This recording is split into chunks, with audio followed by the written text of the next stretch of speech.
Hi guys, welcome back to my channel. In this video, we're going to learn about the AND function in Power BI DAX. There are two ways to arrive at the same result using the AND function, and we just get to it.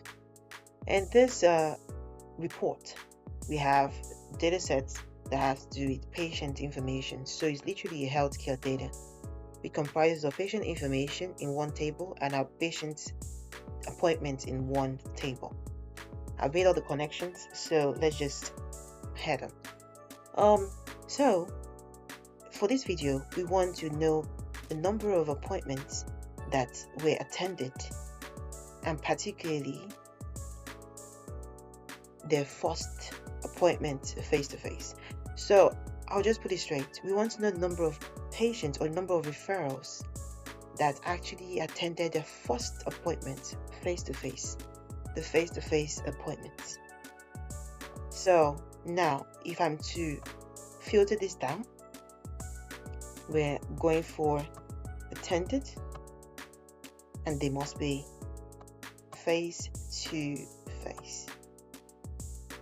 not telephone. So this is what we need. So in the DAX, let's just get this done. Let me just copy this value so we don't get to type and make mistakes. Apply all. So let's go. So we just create new measure, and we now put it here. We just give it number of referrals that attended their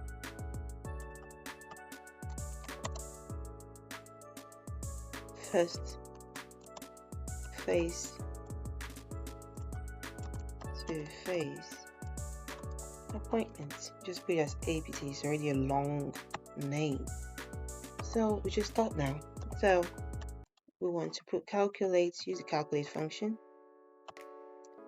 and then we want to count distinct referral number.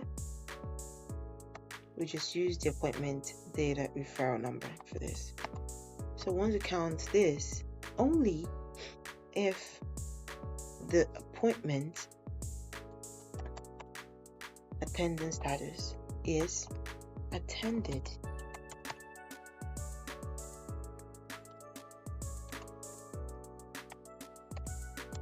And this is where we put the AND function. We start with this AND function. It has the double AND symbol. Remember to always make it double. And the appointment type is first, let's put a quotation, first appointment face-to-face. So this is the symbol to use to present AND in Power BI DAX.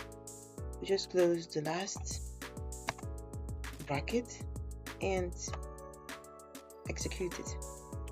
So now let's just draw out a card and put this in there.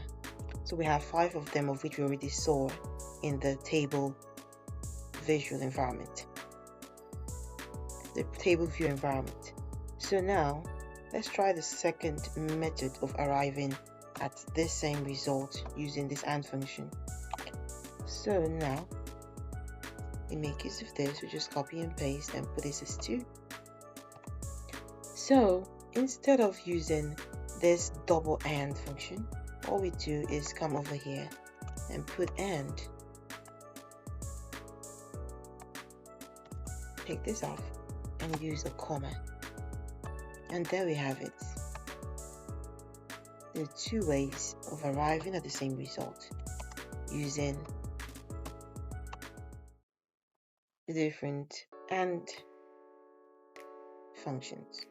So yes, it's either you make use of this double AND symbol, or you make use of AND with this method. You use whatever is easiest for you or preferable for you to make use of. And that's it. Thanks for watching. Catch you in the next video. Bye!